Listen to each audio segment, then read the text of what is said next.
기도하도록 하겠습니다.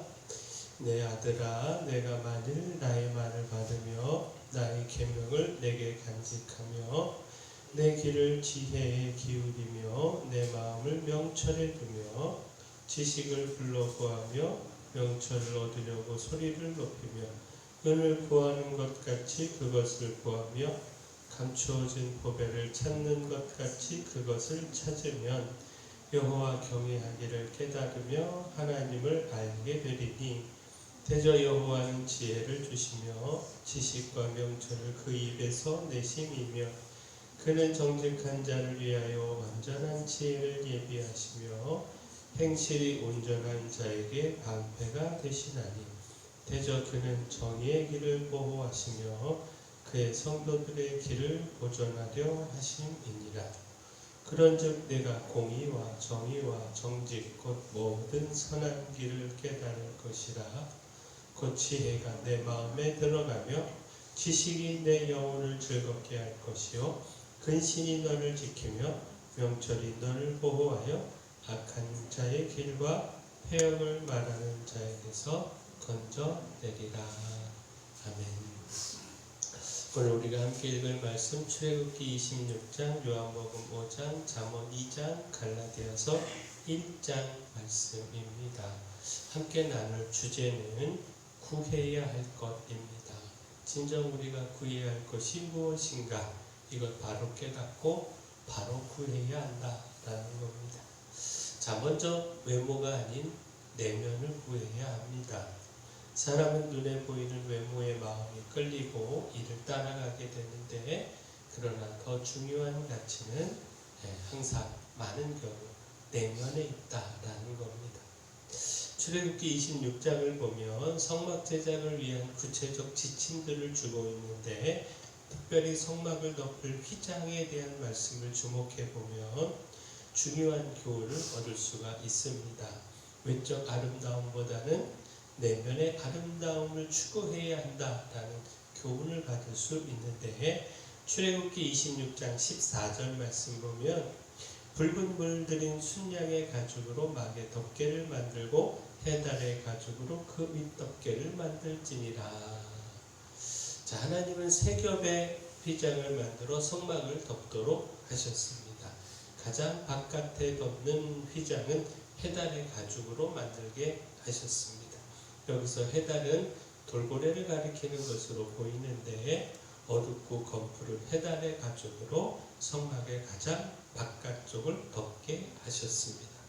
이를 통해 바람과 모래 등으로부터 성막을 튼튼하게 보호하는 효과를 얻도록 하신 것인데, 겉보기에는 화려하고 아름다운 모습일 수 없었습니다. 그러나 제일 안쪽은 가늘게 꼰 배실과 청색, 자색, 홍색 실로 그룹을 정교하게 수놓은 휘장으로 덮어 아름다움을 나타내게 하셨습니다. 겉모습은 투박하고 볼품이 없지만 그 안은 화려한 색으로 정교하게 수놓은 그룹 문양으로 매우 아름답게 하셨다라는 겁니다. 자, 이와 같은 사실은 외적인 아름다움보다는 내면의 아름다움을 추구하는 것이 중요하다라고 하는 것으로 우리가 교훈을 얻을 수 있습니다. 무엇이든 외적인 모습으로 판단하고 평가하지 말고 내적 아름다움을 볼 줄 아는 눈을 가져야 한다라는 겁니다. 자, 따라서 구해야 하는 것, 눈에 보이는 은금이 아니라 지혜입니다. 우리가 앞서 읽은 잠언 2장은요, 지혜의 유익에 대하여 가르쳐주고 있습니다. 지혜가 영혼을 즐겁게 하며 악한 길과 음녀의 유혹에서 건져내고 구원하며 선한 자의 길로 행하게 하여 의인의 길을 지키게 한다라는 겁니다. 따라서 지혜를 구하고 명철을 얻기를 힘쓰라 교훈하고 있습니다. 눈에 보이는 은금이 아니라 은금보다 더 소중한 가치를 가지는 지혜를 구하고 따라가라 가르치고 있습니다. 그 잠언 2장 3절 4절 말씀 다시 보면 지식을 불러 구하며 명철을 얻으려고 소리를 높이며 은을 구하는 것 같이 그것을 구하며 감추어진 보배를 찾는 것 같이 그것을 찾으면. 자, 이 말씀에서 깨닫게 되는 것, 사람들이 은과 보배는 힘써 찾고 구하지만 지혜는 그렇게 찾고 있지 않다는 것이죠. 은금과 보배는 귀하게 여기지만 지혜는 그렇게 여기지 않는다라는 겁니다.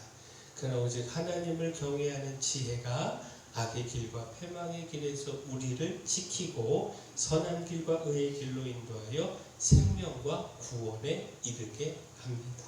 따라서 겉으로 보이는 은금과 보배의 마음을 빼앗기지 말고 참 생명과 구원으로 인도하는 지혜, 곧 하나님을 경외하는 믿음에 우리의 온 마음을 두어야 하고 또 이를 구해야 합니다.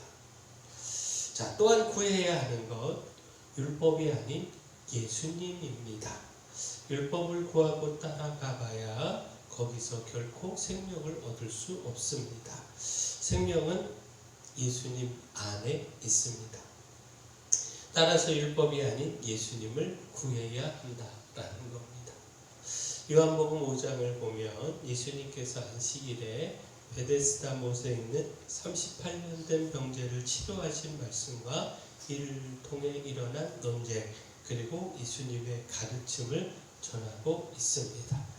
곧 유대인들이 안식일이라고 하는 이유로 예수님의 치료의 문제를 삼았고 또 이후 예수님께서 하나님을 친아버지로 언급한 것으로 인하여 분노하여 죽이고자 했습니다. 이에 대해 예수님께서 하나님의 아들로서 자신에게 주어진 전권을 주장하고 또 아버지께서 주셔서 이루게 하시는 역사와 예수님을 보내신 하나님 아버지가 친히 자신을 증언함을 말씀하셨습니다.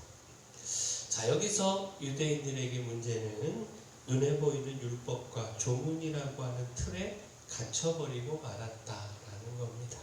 율법을 넘어서 은혜로 생명을 주고자 하시는 그 하나님의 사랑과 이를 통해 오신 예수 그리스도를 바로 보지 못하고 있었다라는 겁니다. 따라서 예수님께서 행하신 생명과 은혜의 역사를 눈으로 보고도 율법을 들어 옳지 못하다라고 하는 어리석은 주장을 했습니다. 곧 예수님은요, 베데스다 못에서 물이 움직이기만을 기다렸던 38행 된 병자를 찾아가 치료하셨습니다. 이를 통해 모세 천사가 내려와 물을 움직일 때에 제일 먼저 물에 들어가는 사람은 무슨 병이든 낫는다 라고 하는 확인할 수 없는 전설, 이 전설을 믿고 소망을 두고 있었던 그에게 예수님이 참 생명이요 소망이 되심을 보여주셨습니다. 자, 유대인들이 봐야 하는 것도 율법과 조문이 아닌 예수님 안에 있는 이 생명이었습니다. 곧 요한복음 5장 24절에 내가 진실로 진실로 너에게 이르노니 내 말을 듣고 또 나 보내신 이를 믿는 자는 영생을 얻었고 심판에 이르지 아니하나니 사망에서 생명으로 옮겼느니라. 자, 율법과 조문으로는 결코 생명을 얻을 수 없습니다. 거기에 소망을 두는 것은 어리석은 일입니다. 그럼에도 유대인들은 결코 이룰 수 없는, 구원을 이룰 수 없는 율법의 조문에 사로잡혀서 38년 된 병자에게 일어난 놀라운 구원과 생명을 눈으로 보고서도 예수님을 믿지 못했습니다. 오히려 안식일을 범했다고 책망하는 어리석음을 보였습니다. 영생을 위해 성경을 연구하면서도 자기 생각과 자기 영광에 사로잡혀서 정작 성경이 증언하고 있는 영생을 주시는 예수 그리스도, 이 예수 그리스도를 믿지 못하고 거부하고 말았습니다. 자, 이처럼 우리가 눈으로 보고 붙잡고 있는 그릇된 가치와 생각을 깨트리지 않으면 예수 안에 있는 참된 생명을 보지 못합니다. 따라서 우리의 그릇된 생각과 가치를 깨트려야 하고 말씀을 통하여 예수 안에 있는 참된 생명을 바라보고 구해야 합니다. 바라긴 우리가 우리의 어리석은 생각 깨트리고요, 오직 예수님 그 안에 있는 참 진리와 생명 바로 보고 바로 구하기를 소원합니다. 따라서 마지막 구해야 하는 것, 사람이 아닌 하나님입니다.